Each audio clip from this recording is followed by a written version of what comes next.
सोफे के पीछे 6 मंडल अध्यक्ष और हरनाथ सिंह राजपूत, सारे लोग अरुण भैया के पीछे हम सब के बीच जो आज अपना मार्गदर्शन देने आए, ऐसे हमारे छोटे भाई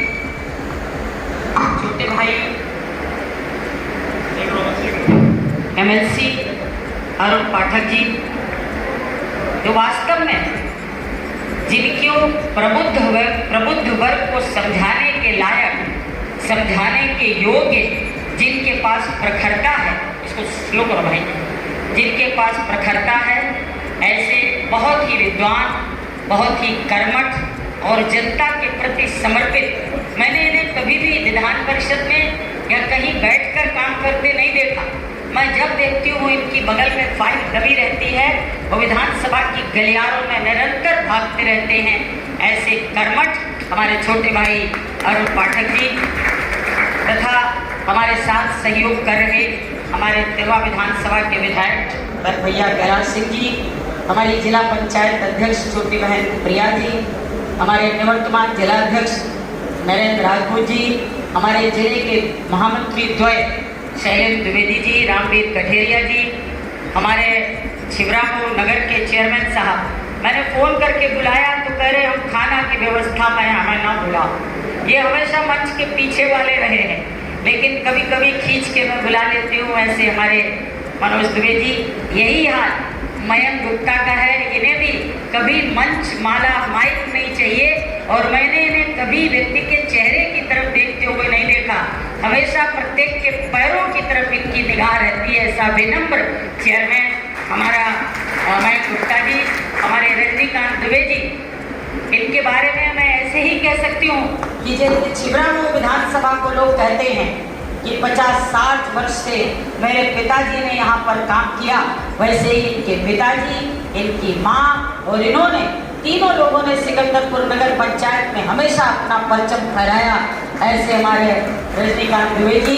तथा हमारे यहाँ पर खड़े हुए 6 मंडल अध्यक्ष और हमारे निवर्तमान मंडल अध्यक्ष हरनाथ सिंह राजपूत जी, हमारी विधानसभा के कोने कोने से आए हुए हमारे जिले के सभी पदाधिकारी, बंधुओं और बहनें तथा प्रबुद्ध वर्ग में जिनको समायोजित किया गया है, समाविष्ट किया गया है, ऐसे सभी हमारे समाज के सभी हमारे भाइयों और बहनों, सबसे पहले तो हम ये तय करें कि प्रबुद्ध का अर्थ क्या है, कि जिनकी बुद्धि प्रखर हो और जो प्रज्ञावान हो वही प्रबुद्ध है। तो मैं देख रही हूँ आगे की पंक्ति में वीरेंद्र दुबे जी भाई साहब से शुरू करें, लखन भैया बैठे हैं, राजेश दुबे जी बैठे हैं। अभी कह रहे थे अरुण भैया कि आप सबके नाम जानती हैं, हमने कई 70, 60, 65 साल से छोटी सी थी तब से इन सबके नाम और इनके घर परिवार, इनकी दहलीज सब जानती हूँ। इनके कोई ऐसा नहीं है क्योंकि मैंने यहाँ कभी नेता बनकर नहीं, के रूप में बनकर राजनीति की है। चुनाव हारूं या जीतूं इसका मुझे कोई मलाल नहीं, लेकिन इस बात के लिए मैं हमेशा अपने आप को गौरवान्वित महसूस करती हूँ कि मैं बहुत धनवान हूँ, जिसके पास उसके माता पिता के जाने के बाद इतना बड़ा परिवार हो, इतना बड़ा खानदान हो, वो कभी भी अकेला नहीं हो सकता है। इसके लिए मैं अपने आप को बहुत सौभाग्यशाली समझती हूँ। अपनी विधानसभा के कोने कोने से आए हुए सभी लोगों के चरणों में प्रणाम करती हुई बस यही कहूँगी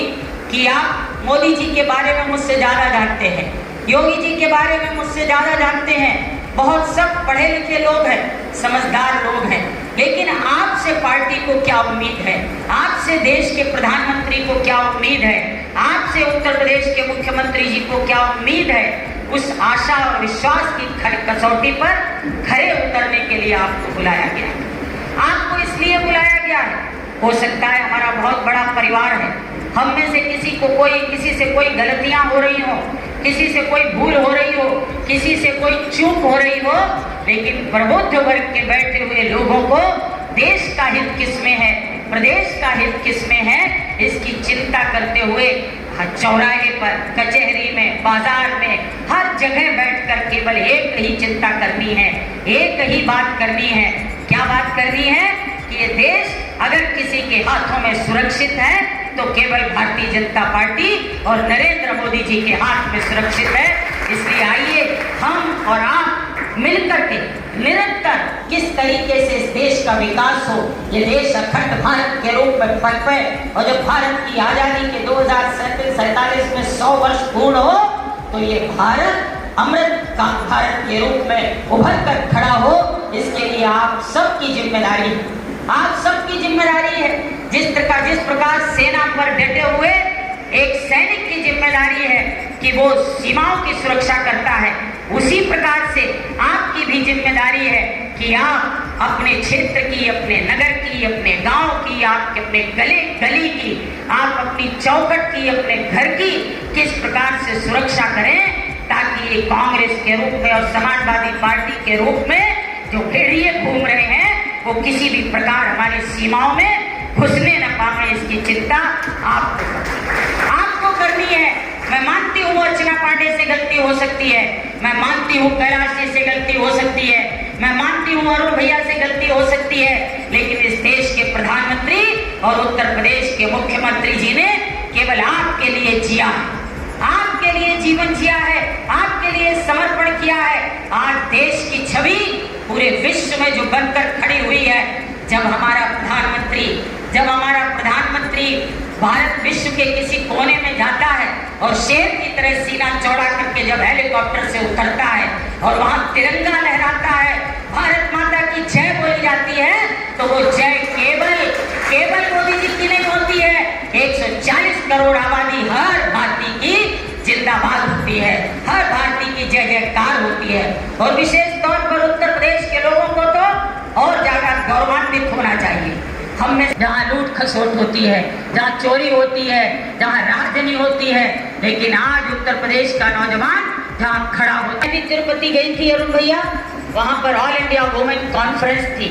पूरे भारत की महिलाएं इकट्ठी हुई थी। उत्तर भारत सरकार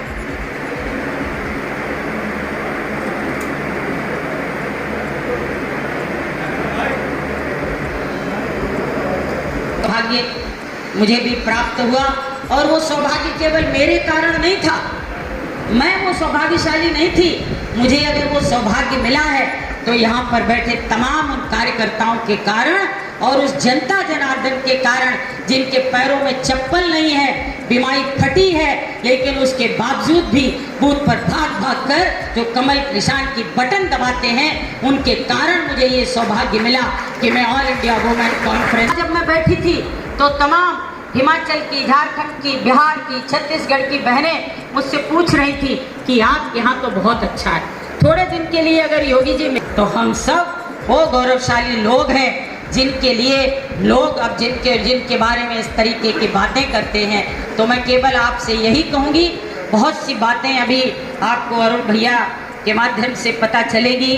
और आप उनको सुनेंगे, लेकिन मैं इतना ही कहूँगी, आपको बड़े आशा और विश्वास के साथ यहाँ बुलाया गया है कि आप सब मिलकर के जो प्रज्ञावान लोग हैं, जो प्रबुद्ध लोग हैं, चाहे शिक्षक हों, डॉक्टर हों, वकील हों, प्रधान हों, बीडीसी हों, आम जनमानस में भी जो पार्टी के प्रति जिनका निष्ठा और आस्था है, वो लोगों को निरंतर अपने साथ जोड़ने का प्रयास करते हुए भारतीय जनता पार्टी की रीतियों, नीतियों, आदर्शों और सिद्धांतों का जन जन तक पहुंचाने का प्रयास करें। साथ ही धन्यवाद देती हूँ मुनीश मिश्रा को, ये आयोजक हैं, बहुत परेशान थे, इन्हें मालूम पड़ा कि मैं 20 तारीख को फतेहपुर जा रही हूँ, इनकी डेट 20 तारीख थी, तो हमने कहा देखो 20 को करो तो अपनी दम पर करियो और 19 करो तो मेरी दम पर कर लियो। तो भाई 19 को कार्यक्रम किया, मुनीश मिश्रा ने बहुत सबसे बड़ा आप सब मान बढ़ाया। आप सबके चरणों में प्रणाम निवेदित करती हुई, आपके परिवार की हूँ,